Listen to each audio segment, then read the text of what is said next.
Жакында эле жер тилкеси боюнча Талас шаардык сотуна арыз менен кайрылууга туура келди. Анткени апама катталган жер тилкесине өзүмө мураска өткөрүүгө мыйзамда каралган 6 айлык мөөнөттү өткөрүүчү өртүрмүн убагында тиешелүү жактарга кайрылбагандыктан буга чейин деле сот системасына сотторго болгон эл арасында баягы ишенбөөчүлүк, мындайча айтканда баягы калыптанып калган десем жаңылышпайм.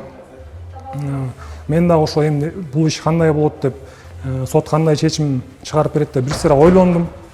Бардык тиешелүү кагаздарды, документтерди топтоп, Талас шаардык сотуна арыз менен кайрылдым.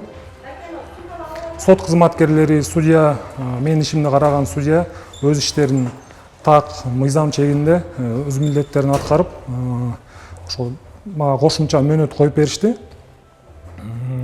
Иш алып баргандарын көрүп, ошол сот кызматкерлерине абдан ыраазы болдум чынында. Адилеттүүлүк бар экен. Бардык эле жарандардын иштерин сот ушундай, соттор ушундай чечим чыгарып, калыс өз иштерин так мыйзам чегинде өз милдеттерин аткарса, албетте жарандардын сотторго болгон ишеними арта берет демекчимин.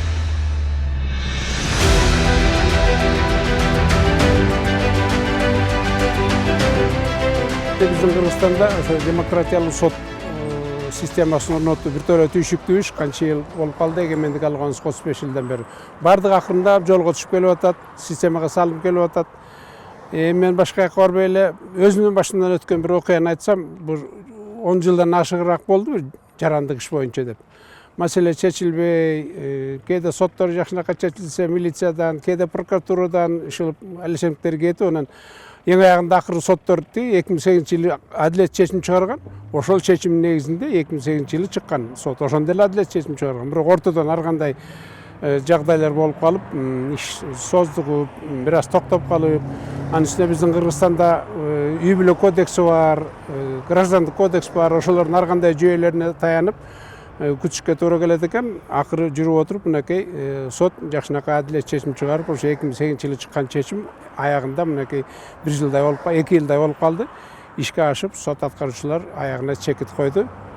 Демек, Кыргызстанда сот адилеттиги акырындап жылдан жылга бутуна туруп калууна келип атат.